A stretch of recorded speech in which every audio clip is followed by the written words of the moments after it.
Isang gabi sa Quiapo, habang madilim at mahangin, may lumang bangko sa gilid ng simbahan na laging bakante. Sabi ng matatanda, huwag kang uupo rito kahit anong mangyari. Pero isang batang lalaki, pinilit upuan ng bangko matapos ang misa. Sa una, parang normal lang ang paligid. Ngunit biglang lumamig ang hangin at may narinig siyang bulong, mahina, parang hangin, pero malinaw, bumangon ka bago mahuli ang lahat.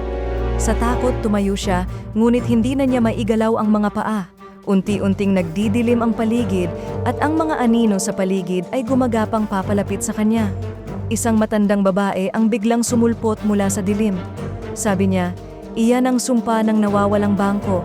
Hindi lahat ng nakikita ay dapat upuan. Pagkurap ng bata, wala na ang bangko.